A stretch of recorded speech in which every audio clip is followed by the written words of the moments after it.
नमस्कार,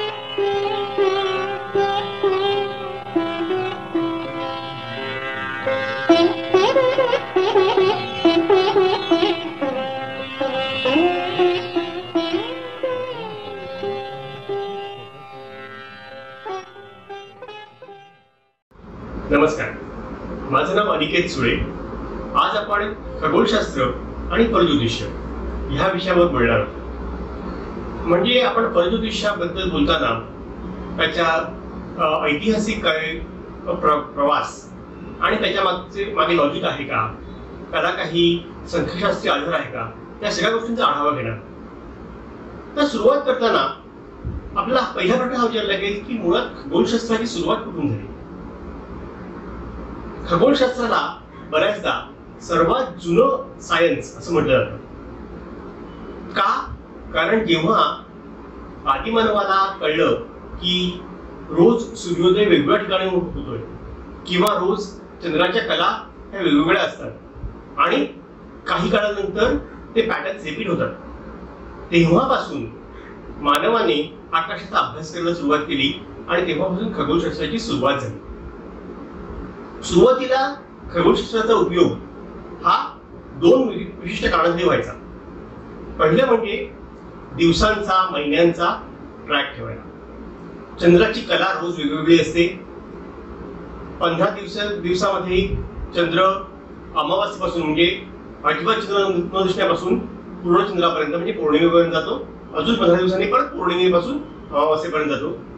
अशा पद्धतीने एक महिना आपण डिफाईन केला आणि सूर्याची रोज उगवायची जागा आपण बघत गेलो ती वेगळ्या दिवशी वेगवेगळी असते आणि त्याचा ट्रॅक ठेवून त्याचा अख्खा पॅटर्न हा एक वर्ष आपल्याला होतो. तर कॅलेंडरसाठी खगोलशास्त्राचा उपयोग सुरू झाला.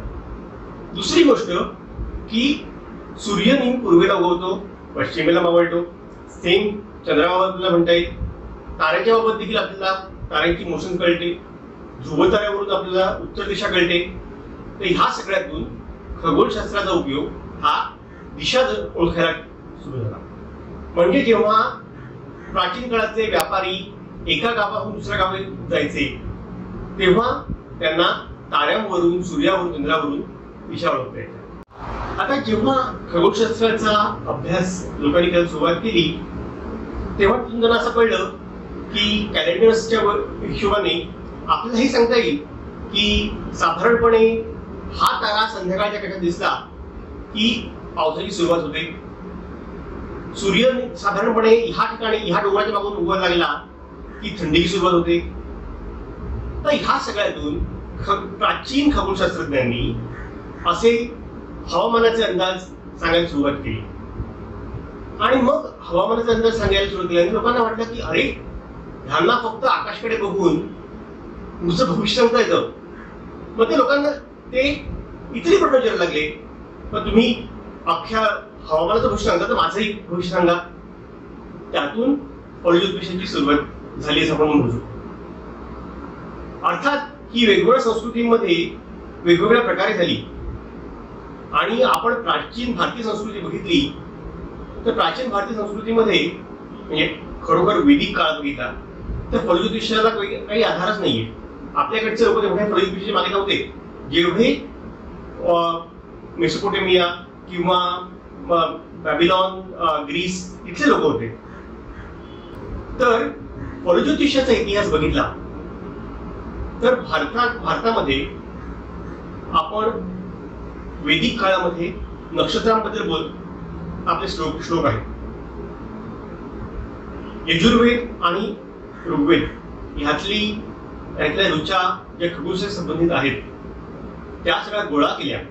त्यात एकही श्लोक हा परज्योतिषी संबंधित नाहीये. त्या श्लोकामध्ये ग्रह देखील नाहीयेत, त्या श्लोकामध्ये राशी देखील नाहीयेत. आपलं सगळं कॅलेंडर जे होतं नक्षत्रावर आधारित होतं. पण मग हे ग्रह, राशी आणि त्याच्यावर आधारित कुंडली मांडायची आणि परज्योतिष करायचं सांगायचं हे आलं कुठून?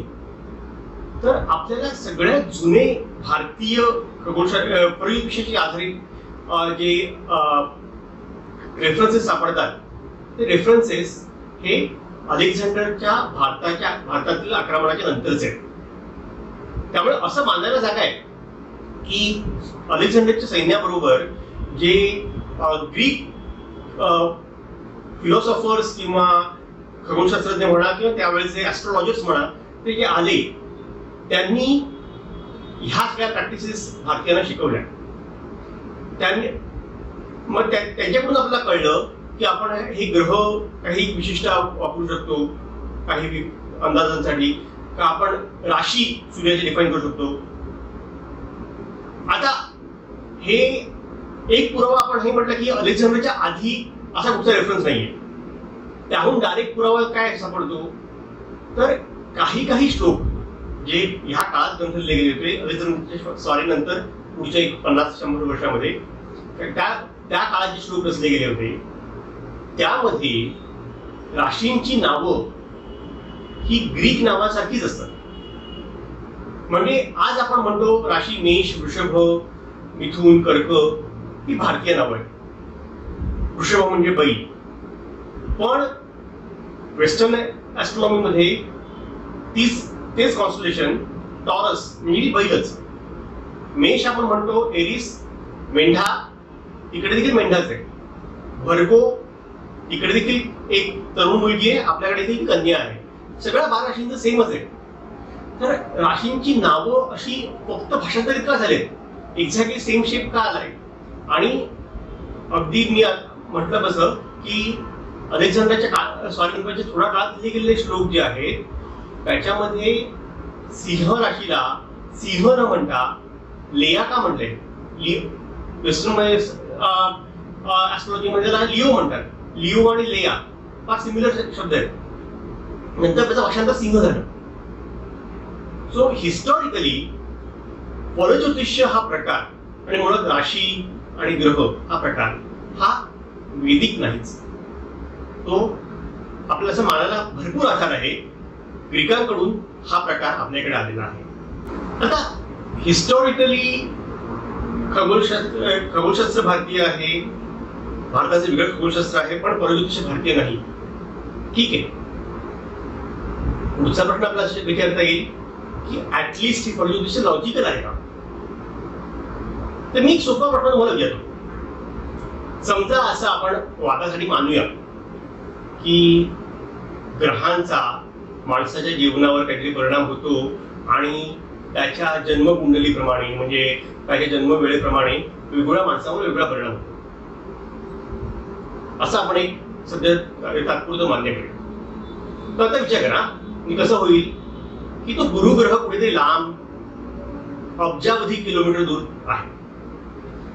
तर त्या गुरुग्रहावरून तिकडे कोपऱ्यामध्ये एक छोटासा डॉट दिसतोय ना, ती पृथ्वी आहे. त्या पृथ्वीवरनं अजून एक त्यातूनही त्याहून छोटा डॉट आहे ना, तो भारत देश आहे. तर भारत देशामध्ये अजून त्याहून छोटा डॉट जो आहे ना, ती मुंबई आहे. मुंबईचा अजून एक छोटा डॉट आहे ना, तो हा दादर सारखा एरिया आहे. इकडे अमुक एक बिल्डिंग आहे. त्या बिल्डिंग मध्ये एका घरामध्ये 3 वेगवेगळी माणसं आहेत. आता गुरुग्रह त्यांचे बर्थ डेट बघणार आहे आणि त्याप्रमाणे त्या 3 वेगवेगळ्या माणसावर 3 वेगवेगळ्या प्रकारचा परिणाम करणार आहे. हे लॉजिकल वाटतंय तुम्हाला? ह्या एवढं इतकं सिंपल गोष्ट आहे, पण आपण याचा अशा पद्धतीने विचारच करत नाही. आता लॉजिकल नाही, हिस्टॉरिकल नाही, ऍटलिस्ट स्टॅटिस्टिकली आपल्याला काय सांगता येईल का की त्याने प्रज्योतिषाला काही आधार मिळू शकेल? म्हणजे समजा की आपण खूप लोकांची भविष्य सांगणारा एखादा भविष्यवेत्ता पकडला तर त्याची भविष्य किती प्रमाणात बरोबर येतात? कदाचित काही लोकांचं असं म्हणणं असतं की आमच्या ओळखीत कोणीतरी एक परज्योतिषी आहे, तो सगळ्यांची भविष्य बरोबर सांगतो. तुम्हाला कदाचित ते त्याच्या मागचं लॉजिक कळलं नसेल, सायन्सला कदाचित ते कळलं नसेल, पण आम्हाला त्याचा प्रत्यय आलेला आहे, त्यामुळे आम्ही त्याचे विश्वास ठेवतो. त्याच्यात काय होतं की आपण सगळेच म्हणजे कोणीच अपवाद नाही, सगळ्यांच्या मेंदूमध्ये कन्फर्मेशन बायस म्हणजे काय, आपल्याला जे खरं वाटावं अशी खरं वाटल्यानंतर आपल्याला मनात समाधान मिळेल अशा गोष्टी असतात, त्या गोष्टीवर आपला पटकन जास्त विश्वास बसतो, त्याच्यावर पुरावा नसला तरी आपण विश्वास ठेवतो. आता याचा इथे संबंध काय की समजा जर का तुमचा जो कोण फलज्योतिषी आहे तो तुम्हाला समजा 20 एक वेगळ्या गोष्टी सांगतो की हे असं होईल तसं होईल, त्या 20 पैकी समजा 4 बरोबर आल्या. एका वर्षानंतर 4 ज्या गोष्टी बरोबर आल्या त्या तुमच्या नक्की लक्षात राहिलेल्या असतात आणि 16 गोष्टी ज्या चुकल्या त्या तुम्ही विसरून गेलेला असतात. आणि तुम्ही लोकांना बघा त्याने मला ह्या 4 गोष्टी बरोबर सांगितल्या, त्या 16 गोष्टी चुकीच्या होत्या हे तुम्ही कोणाला सांगत नाही. आणि मग हळूहळू असं डेटा तुमचा ऍक्टिव्हेट होतो, तुम्हाला वाटतं की अरे तो नेहमी बरोबर सांगतो. हे मी फक्त तुम्हाला सांगायला म्हणून असं काहीतरी स्टोरी बनवतो असं नाहीये. ह्या पद्धतीचे खूप स्टडीज ऍक्च्युअली जगभरात झालेले.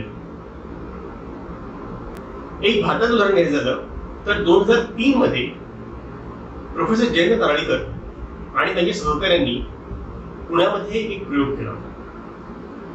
त्यांनी काय केलं की 400 मुलांच्या जन्मकुंडली त्यांनी गोळा केली. जन्मवेळ वगैरे त्यांनी माहिती करून घेतली. त्याप्रमाणे जे ट्रेडिशनल फलज्योतिषी असतात ते त्यांच्याकडून त्यांनी कुंडल्या बनवून घेतल्या. या 400 कुंडल्या कशा होत्या की 200 मुलं होती त्यातली ती अभ्यासात खूप हुशार अशी मुलं होती आणि 200 मुलं होती ज्यांना शिक्षणामध्ये खूप डिफिकल्ट होत्या, म्हणजे ज्याला आपण गतिमंद वगैरे म्हणतो अशा प्रकारची मुलं होती. म्हणजे त्यात असंही नाही की काही ऍव्हरेज मुलं वगैरे, असे 2 क्लिअर ग्रुप्स होते. तर त्यांनी ज्योतिषांना आवाहन काय केलं की आमच्याकडे 400 कुंडल्या आहेत, त्यातली कोणती कुंडली कोणाची आहे हे आम्हालाही माहिती नाही. आम्ही त्याला रॅन्डम नंबर दिलेले आहेत 1 ते 400 आणि जे रॅन्डम नंबर्स कोणती कुंडली कोणाची आहे ही इन्फॉर्मेशन एका तिसऱ्या माणसाकडे सुरक्षित ठेवलेली आहे. तुम्हाला जर का वाटत असेल की तुमचं फलज्योतिष्य चांगलं भविष्य तुम्हाला सांगता येतं तर तुम्ही या, आम्ही 400 कुठची 40 कुंडल्या तुम्हाला देऊ आणि तुम्हाला फक्त एवढंच करायचंय की त्या कुंडल्यांचा हवाल इतका अभ्यास करून हे सांगायचंय की यातली कुठली कुंडली ही हुशार मुलाची आहे आणि कुठली कुंडली ही गतिमंद मुलाची आहे. आता फार सोपं वाटेल आणि तुम्ही म्हणजे ठीक आहे काही बरोबर ज्योतिषी थोडे बरोबर सांगतील थोडं चुकी सांगतील वगैरे. तर हे क्वांटिफाय कसं करायचं? समजा मला फलज्योतिष्य काहीच कळत नाही आणि मला 40 कुंडल्या दिल्या तर माझ्याकडे सोल्युशन काय आहे? मी एक कॉइन घेईन, टॉस करीन, म्हणून जर का हेड आलं तर हुशार मुलगा, टेल आलं तर गतिमंद मुलगा, असं मी 40-40 याची उत्तरं टिक मार्क करून देईन. आता 2च पॉसिबिलिटी हुशार किंवा गतिमंद. तर ह्या प्रोसेसमध्ये जर का मी कॉइन टॉस नाही करायचा प्रयत्न केला तर साधारणपणे 20 वेळा माझं उत्तर आपोआपच जुळेल, म्हणजे जास्त चॉईस नाहीये. 40 पैकी 20 वेळा साधारणपणे, मी कधी कधी 17-18, कधी कधी 22-23. तर नारळीकरांचं आवाहन हेच होतं, तुम्ही हे कुंडल्या घेऊन जा, 20च्या आसपास तुमची उत्तर बरोबर आली तर त्यात काय विशेष काही नाही. 30 पेक्षा जास्त उत्तर बरोबर आणून दाखवा तर आम्ही तुम्हाला मानू. जवळजवळ 40हून अधिक भविष्यवेत्त्यांनी याच्यात भाग घेतला आणि त्याच्यात सरासरी 17 ते 18 उत्तर बरोबर आहेत 40 पैकी. त्यातल्या ज्या ज्योतिषांची सगळ्यात जास्त उत्तर बरोबर आली ती 22 होती. म्हणजे ह्यातून काय दाखवलं गेलं की जर का तुम्हाला काहीही येत नसेल ज्योतिष आणि तुम्ही कॉइन टॉस जरी केलात तरी तुम्हाला तेवढ्याच प्रोबॅबिलिटी उत्तर बरोबर येणार. थोडक्यात काय, फलज्योतिष्य हे वैदिक नाहीच, त्याला ऐतिहासिक काही आधार नाही, लॉजिकल सायंटिफिक दृष्टीने तर नाहीच आहे आणि तो संख्याशास्त्रीय आधार देखील नाहीये. जर कुठच्याच कसोटीवर परज्योतिषी टिकत नसेल तर अशा परज्योतिषाचा प्रसार आपल्या देशामध्ये का होतो आणि सुशिक्षित लोक देखील त्याच्यावर का विश्वास ठेवतात याच्यावर आपण सगळ्यांनी गंभीरपणे विचार करायची गरज आहे. आणि जर भारताला जर का खरोखर या नवीन शतकामध्ये प्रगती करायची असेल तर परज्योतिषाच्या या थोतांडामधून लवकरात लवकर आपल्या समाजाने बाहेर येण्याची गरज आहे. धन्यवाद.